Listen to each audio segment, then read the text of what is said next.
आज या ठिकाणी उपस्थित सर्व सन्माननीय पत्रकार बांधव, सर्व प्रिंट मीडिया, इलेक्ट्रॉनिक मीडियाचे सर्व सन्माननीय प्रतिनिधी, उपस्थित गेवराई विधानसभा मतदारसंघातील सर्वच राष्ट्रवादी काँग्रेस पार्टी तसेच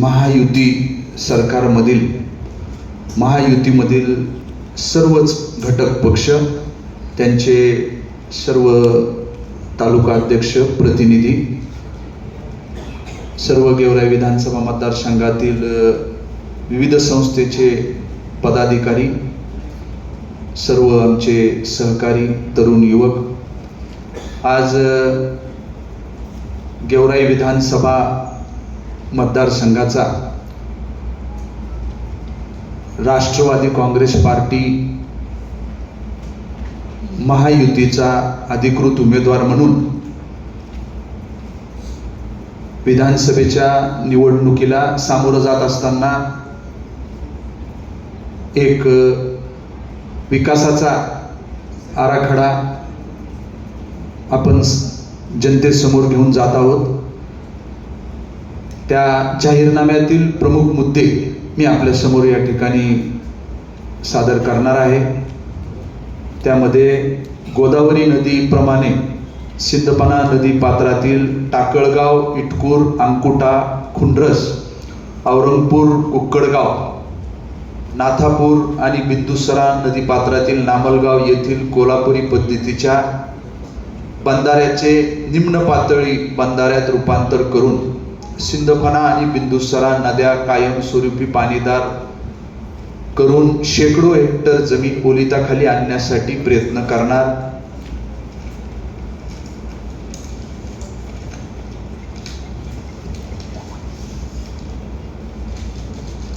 जायकवाडी उजव्या कालव्याची वहन क्षमता वाढवून कालव्याची वितरिका आणि चाऱ्यांची दुरुस्ती करून लाभ क्षेत्रातील सिंचन क्षेत्र वाढवण्यासाठी प्रयत्न करणार.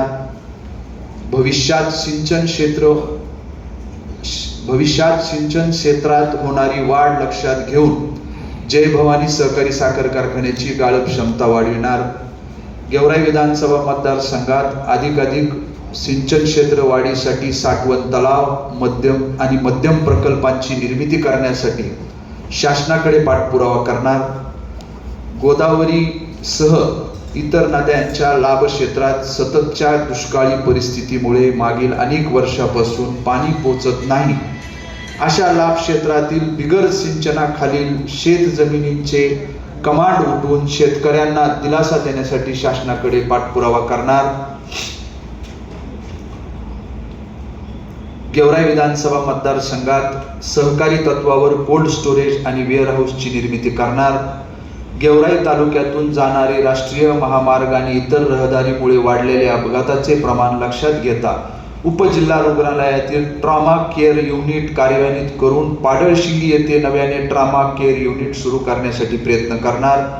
प्राथमिक आरोग्य केंद्र आणि उपकेंद्राची संख्या वाढवून 2 ग्रामीण आरोग्य केंद्र सुरू करण्यासाठी शासनाकडे पाठपुरावा करणार.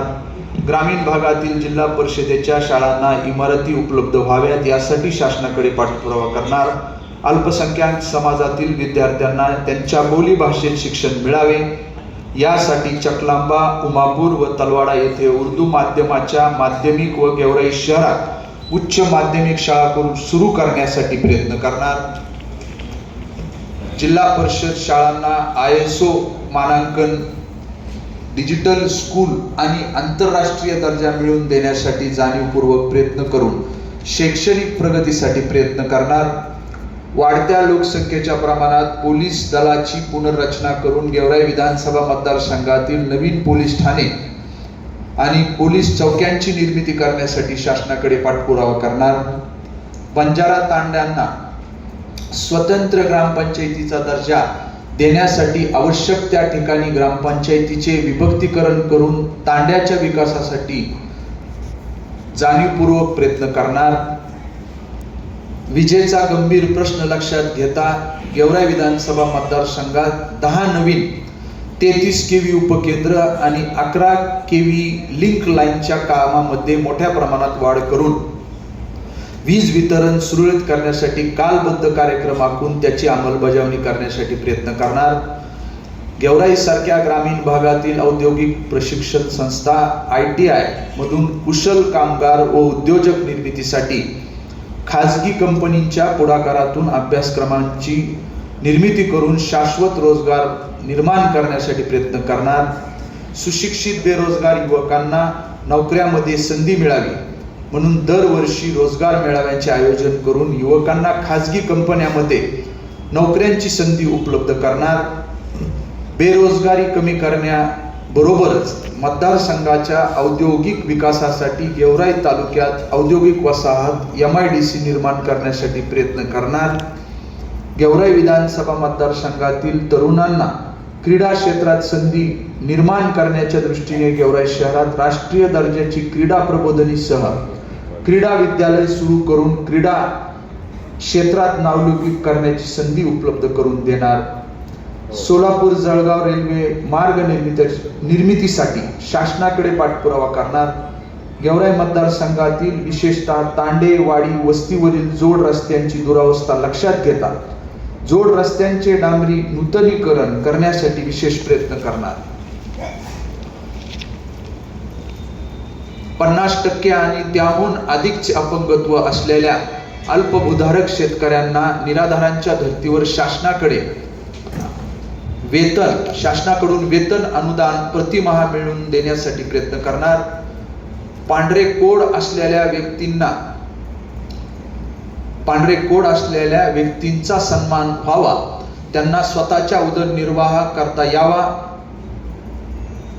या हेतूने पांढरे कोड असलेल्या व्यक्तींना निराधारांच्या धर्तीवर प्रतिमाह वेतन अनुदान मिळवून देण्यासाठी प्रयत्न करणार. गेवराई विधानसभा मतदारसंघातील सर्व तीर्थक्षेत्र आणि पर्यटन स्थळांचा विकास करण्यासाठी कालबद्ध कार्यक्रम आखून तीर्थक्षेत्र व पर्यटन स्थळांच्या विकासासाठी जाणीवपूर्वक प्रयत्न करणार. गेवराई शहरात छत्रपती शिवाजी महाराजांचे भव्य स्मारक उभारून शिवसृष्टीची निर्मिती करण्यासाठी प्रयत्न करणार. गेवराई विधानसभा मतदारसंघात गाव तेथे सर्व धर्मियांसाठी अद्यावत स्मशानभूमी आणि समाज मंदिराचे बांधकाम करण्यासाठी कालबद्ध कार्यक्रम आखून पाठपुरावा करणार. गेवराई कृषी उत्पन्न बाजार समिती येथे तुती खरेदी केंद्र व विक्री केंद्र सुरू करणार. पावसाळ्यात गोदावरी नदी पात्रातून वाहून जाणारे अतिरिक्त पाणी सिंदफानाच्या पात्रात सोडून सिंदफाना नदीच्या खोऱ्यातील तलाव व बंधारे या पाण्याने भरून घेण्यासाठी प्रयत्न करणार. असा हा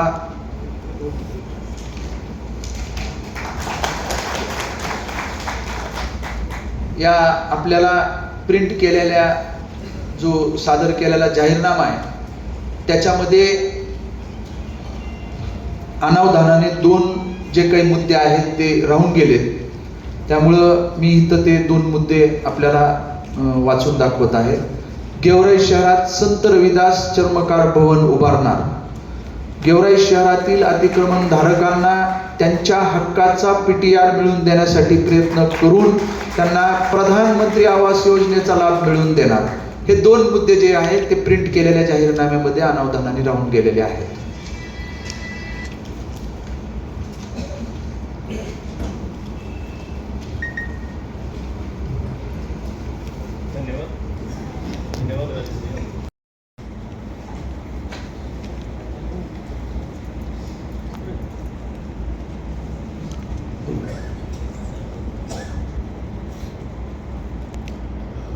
नुकताच आता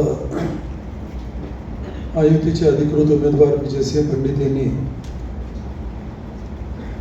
जाहीरनाम्याचं वाचन केलेलं आहे आणि जाहीरनाम्याचे जे काही मुद्दे आहेत, जाहीरनाम्याचे जे काही मुद्दे आहेत ते अतिशय स्पष्टपणे तुमच्या लक्षात येतील की ग्रामीण भागातल्या सर्वसामान्य माणूस हा केंद्रबिंदू मानून याच्यावर लक्ष केंद्रित करण्याचा प्रयत्न केलेला आहे. अल्पसंख्याक समाजाच्या शिक्षणाच्या संदर्भातले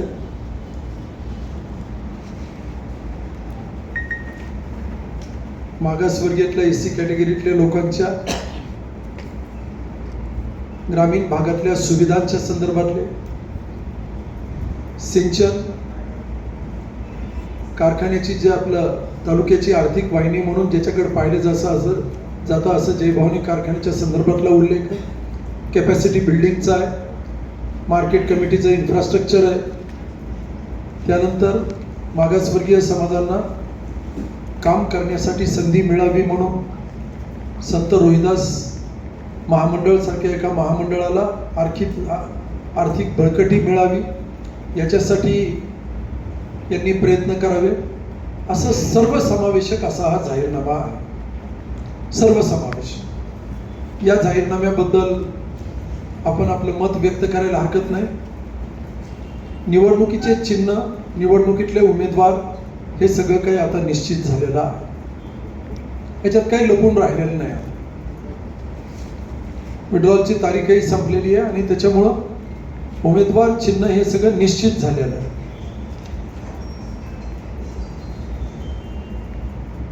काही मंडळींना निर्णय केलेला दिसतोय,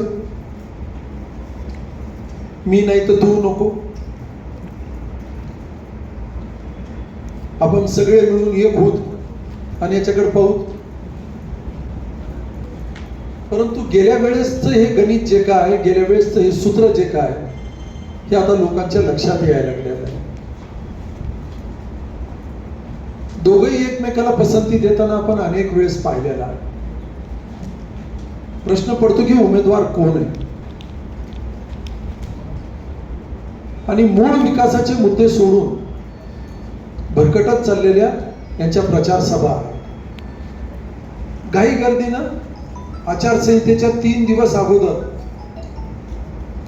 एकाच दिवशी 3 दिवसात 70 कोटीचे उद्घाटन केले. अशी काय गडबड होती? 3 दिवसात 70 लक्षात नव्हतं राहिलं, मंजुरी पत्र अचानक मिळालं, असं नेमकं काय होतं? आणि म्हणून या सर्व गोष्टींची विश्वासार्हता जी काय या मंडळींची राहिलेली नाही. जाहीरनामा प्रसिद्ध करत असताना एका गोष्टीचा उल्लेख करत की यांनी स्वतः सांगितलं की 16 महिने मी लोकांना भेटलो नाही, 16 महिने माझा मोबाईल बंद होता, माझी तब्येत खराब होती, लोकसभेला घर अंगण बंद करून होते. अचानक असं काय घडलं की तब्येत एकदम सुधारली? कोणची गुटी घेतली हेही आम्हाला कळत नाही. 7 समुद्र पार असं कोणता उपाय झाला की अचानक आता आपण निवडणूक उभा राहायला तयार सज्ज झाला? चिन्ह निश्चित नव्हते, हे तिकडं ते इकडं, हे तिकडं ते तिकडं, आणि आता ही सगळी मंडळी सज्ज झालेली आहे. मला विश्वास आहे की विकासाचा मुद्दा सर्वसामान्य माणूस केंद्रबिंदू मानून विकासाच्या मुद्द्यावर महायुतीचा उमेदवार म्हणून विजय हे प्रचंड मताधिक्यानं उद्याच्या 23 तारखेला तुमच्या सगळ्यांच्या आशीर्वादाने विजय होतील यात शंका नाही. मी प्रचाराला फिरत असताना, ग्रामीण भागात फिरत असताना आणि लोकांना भेटत असताना लोक स्वतःहून पुढे येत आहेत की आम्ही बरोबर आहेत म्हणून. आणि मला नाही, इथलच्या अनेकांना त्याचा अनुभव आलेला. माझी खात्री आहे की विकासाच्या मुद्द्यावरच आपण ही निवडणूक घेऊन पुढे जाऊया आणि विकासाच्या मुद्द्यावरच 100% विजयी होऊया, यात माझ्या मनात शंका राहिलेली नाही. मला काही विचारायचं असतं तर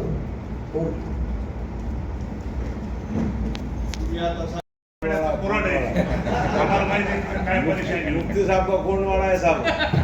वो वहाँ सामान्य आदमी शादी नहीं कर सकता, एक तो गरीब कर सकता है या पैसे वाला कर सकता है, मीडियम क्लास नहीं कर सकता. नाही खालिद भाई पत्रकार परिषद मध्ये तुम्ही आम्हाला गेवरेकरांना मुस्लिमांना जबान द्या की इथं तुम्ही चांगलं करणार आहे. तुम्हाला तलवाडा नोमापूर मधलं जर काही ते आवडलं तर मला एक राक्षस बोर्डा करायचंय, तदनंतर गेवराईचा आपण निश्चित विचार करूया. गेवराईमध्ये लोकसंख्या जास्त आहे ना व्हायचं. गेवराई शहरामध्ये लोकसंख्या जास्त आहे ना मुस्लिम समाज, आणि राहणारे वास्तव्य जास्त आहे, आणि सगळ्यात जास्त लग्न हा ग्रामीण भागातून सुद्धा आपल्या शहरात होतात व्हायचं. मान्य. राजेंना मी कधीही सांगेन, पण आपण आज आहात म्हणून मी तुम्हाला सांगेन. हो ना, ती जागा विचारू तिथं, आणि नक्की हे फार वेळेस चर्चा झालेली आहे. जागा असली निश्चित हे पण करू.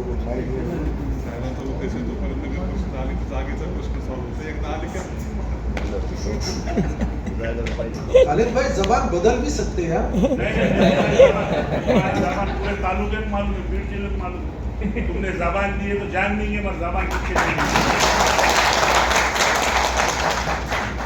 शब्द द्यायला काय नाही.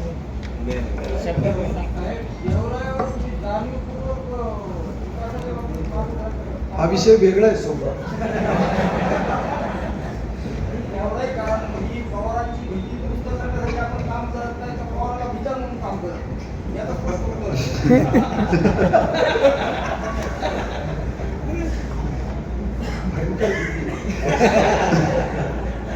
मला एकच बोलायचं, एक विलक्षण आला की जागा होतो, आणि एकाने 10 वर्षात अब्जावधी कमी त्याच्याकडनं पत्रकार काही माहित नाहीत का?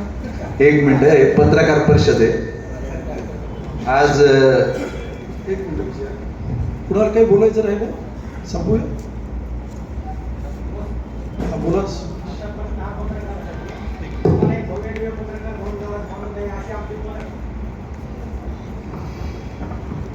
गेवराई पत्रकार संघाच्या वतीने अशी विनंती करतो की पत्रकार संघाला या ठिकाणी एक भव्य नवीन पत्रकार संघ इमारत बांधून द्यावी, अशी पत्रकार संघाच्या वतीने मी वैयक्तिक आहे मागणी ना करतो. तिथं? त्या भावनाची नाही, आम्ही नवीन पत्रकार भावनाची मागणी करतो सर. असं तुमचं आहे ना तिथं? आमचं नाही, आम्ही पेशा दुसऱ्या पत्रकार भावनाची मागणी करतो साहेब तुम्हाला. आम्ही स्वतंत्र पत्रकार मागणी करतो. म्हणजे कुठल्याही पक्षाला हा. अटॅच नसलेल्या पत्रकारांना कोण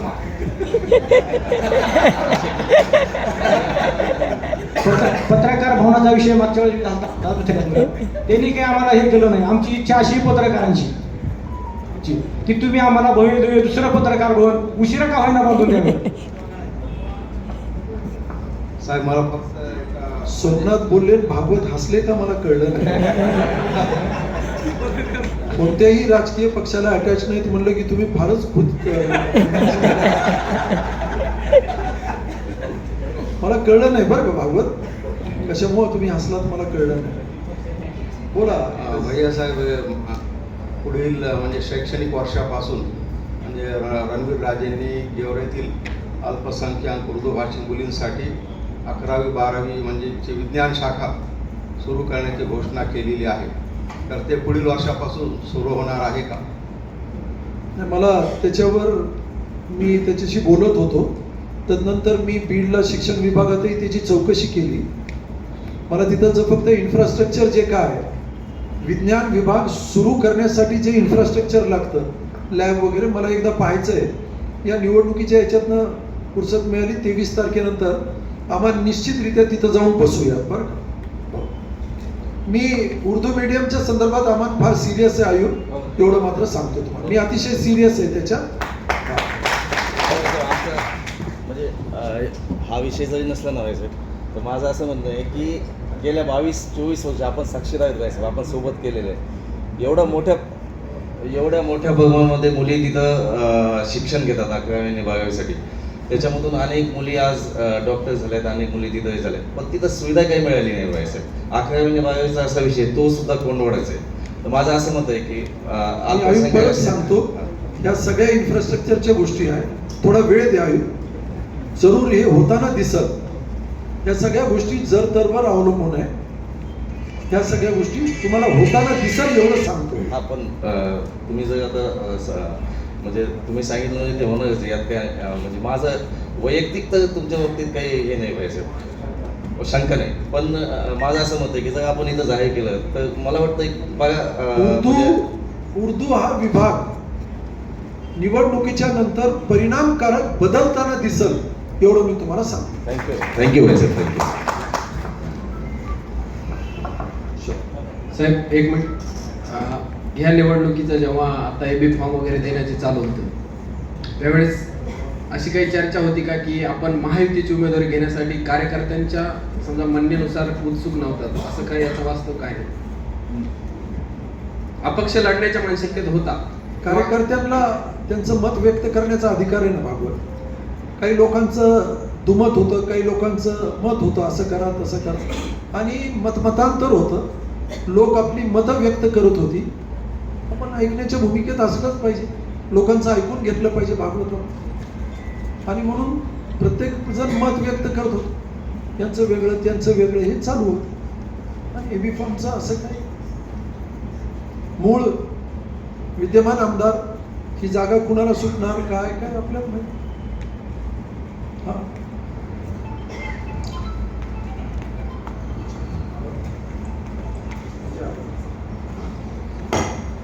आज गेवराई राष्ट्रवादी काँग्रेस पार्टीच्या वतीनं होऊ घातलेल्या 20 नोव्हेंबरला विधानसभेच्या सार्वत्रिक निवडणुकीसाठी आज असं आहे, विकास कामाला घरचे आता प्रचाराला तरी घरचे वापरतील का नाही मला शंका येते. हे सगळं आपल्याला जे काही दिसतंय अतिक्रमण करून, म्हणून या प्रश्नाचं उत्तर मी न दिलेलं बरं. चल नेक्स्ट.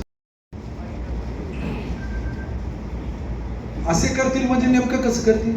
किंवा अमरसिंह पंडित जर कधी विधानसभेमध्ये विजयसिंह पंडितांना निवडून दिलं तर पंडितांचं वर्चस्व वाढेल, पंडित तुम्हाला आडकाट्या करतील, चांगल्या कामात आडकाट्या करतील. पंडितांचं एवढं मोठं मन आहे, हे एक प्रकारे भीती लावण्याचा प्रयत्न होतो जनतेला.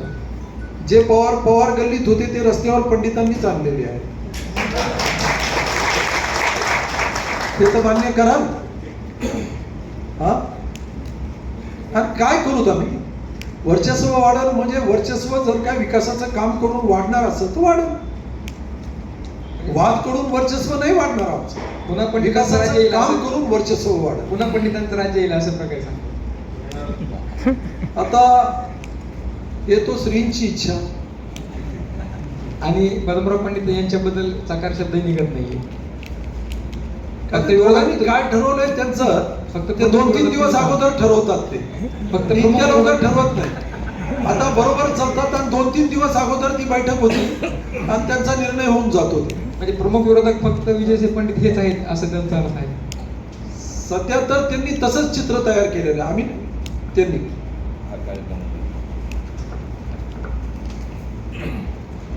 जाहीरनाम्यावर काही शंका आहे का कुणाला? जाहीरनाम्यामध्ये सर्व प्रश्न जनतेच्या हिताचे आहेत, मात्र गेवराई शहरातल्या अनेक भाग असे आहेत की त्या ठिकाणी विकासच झाला नाही. याबाबत जाहीरनाम्यामध्ये काहीच नाही, त्याबद्दल काय सांगा?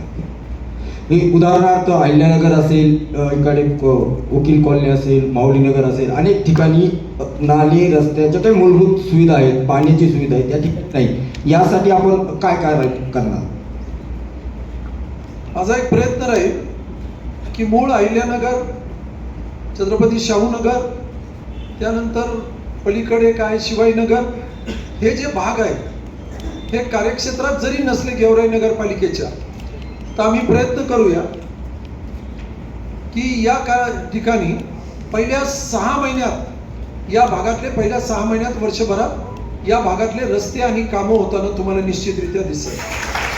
पण मूळ जुनी गेवराईची काय सोमनाथ, ही जुनी गेवराई सुद्धा दुर्लक्षित राहिलेली आहे. जुनी गेवराई जी आहे, इस्लामपूर आहे, कल्पेश्वर मळा आहे, त्यानंतर संगमित्र नगर, साठेनगर आहे. या भागात फिरत असताना बौद्ध विहारचे कामं आहेत. बौद्ध विहार मोठ्या प्रमाणात गळायला लागलेले आहे. साठेनगर मधलं, त्यानंतर गौरीपूर नगर मधलं एक मोठं सभागृह होणं आहे, बाकी आहे. हे सगळे दुर्लक्षित राहिलेले जे काही कामं आहेत हे निश्चितरित्या परिणामकारकरित्या आपल्याला होत असताना दिसत. गेवराई शहरामधील जे काही छोटे छोटे व्यापारी आहेत त्यांचे अतिक्रमण काढून त्यांनी स्वतःचं अतिक्रमण तयार केलं असं दिसलं. यावर आपण आक्रमक कुठं दिसला नाही. यानंतर घेत कसे आहात सोमनाथ? यावर आपणही कधी बोलताना दिसले नाही पत्रकार. या विषयाला सोमनाथ माझा संपू द्या. या विषयाला पत्रकारांनी वाचा फोडणं गरजेचं होतं. किमान निवडणुकीच्या निमित्तानं तुम्हा मंडळीमध्ये तेवढं बळ येते, हाच आमचा विजय आहे. नक्कीच सर, तुम्हाला ज्यावेळेस गेवराईच्या 33 दुकानं पडत होते त्यावेळेस 5:30 वाजता फोन लावला होता. आपण विशाल जे काही भोसले आहेत त्यांना फोनद्वारे बोलले होतात, प्रत्यक्ष आला नव्हता, परंतु प्रत्यक्ष घटनास्थळावर आम्ही होतो. त्या लोकांना अक्षरशः रस्त्यावर येण्याची वेळ आली, त्यासाठी आपण काय मदत करा?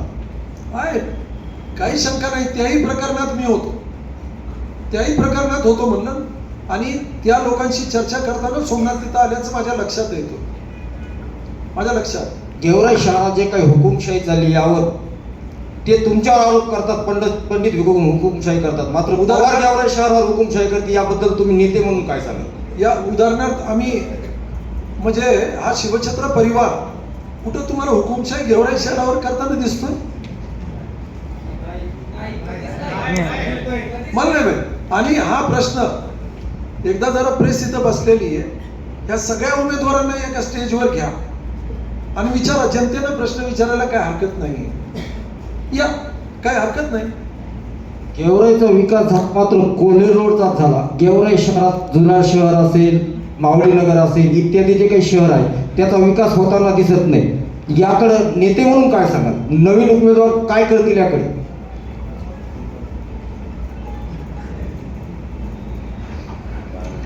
गेवराई नगरपालिका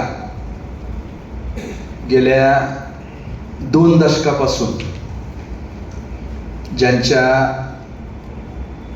सूचनेनं चालते, ज्यांच्या विचारानं चालते, त्या 2 दशकामध्ये 1 दशकापासून तर राज्यात आणि केंद्रात सरकार ते ज्या पक्षात होते त्या पक्षाचं त्यांचं सरकार होतं. तर अपेक्षित एवढं होतं, ते करत असताना नगरपालिकेमध्ये कामं करत असताना सर्वकष विकास व्हायला पाहिजे, सर्वकष कामं व्हायला पाहिजे. जे डेव्हलपमेंट आहे ते जसं कोल्हे रोडला केली तसं ताकडगाव रोडलाही व्हायला पाहिजे. सर्व बाजूनं जे काही आहे ते कामं व्हायला पाहिजे होते. पण एका जागेवर सगळा विकास तिथं नेऊन एका ठिकाणी ठेवला. त्याच्या मागं काय षडयंत्र किंवा काय हेतू, काय स्वार्थ आहे हे मला इथं सांगण्याची गरज नाही. गेवराई शहरातील जो काही मतदार आहे नगर परिषदच्या हद्दीमधला, तो मतदार येणाऱ्या 20 तारखेला मतदान करून त्याचं उत्तर देणार. त्याच्याही पुढे जाऊन विधानसभेच्या सार्वत्रिक निवडणुकीनंतर नगरपालिकेच्या निवडणुका ज्या काही स्थानिक स्वराज्य संस्थेच्या स्थगित आहेत त्या होणार आहेत. खऱ्या अर्थानं त्या निवडणुकीमध्ये तर शहरातला मतदार आज काय बोलून दाखवत नाही, पण तो कृतीतनं दाखवणार आहे. विधानसभा निवडणूक असू नाही तर पुढची नगरपालिका निवडणूक असू, की त्यांनी काय केलंय, काय नाही, कशा पद्धतीनं कारभार गेल्या 2 दशकापासून यांचा चालू आहे. काय सांगाल? जिल्हा परिषद असेल, पंचायत समिती असेल. सोमनाथ, एक मिनिट. भागवत यांनी सोमनाथने विचारलेल्या प्रश्नाबद्दल तुमचं मत काय? काय म्हणजे काही तथ्य वाटतं का काहीतरी चुकीचं बोलताय? तथ्य वाटतं आपल्याला? तुमचं लक्ष नव्हतं, मला काय वाटलं तुमचं लक्ष नव्हतं म्हणून म्हणलं तुम्हाला आठवण. तुमचं लक्ष आहे, आयुबाई लक्ष आहे तुमचं? क्षीरसागर महाराज आपलं लक्ष आहे? सोमनाथ तथ्य बोलतायत का भैयात बोलतायत? सोमनाथच्या बोलण्यात काही तथ्य आहे का?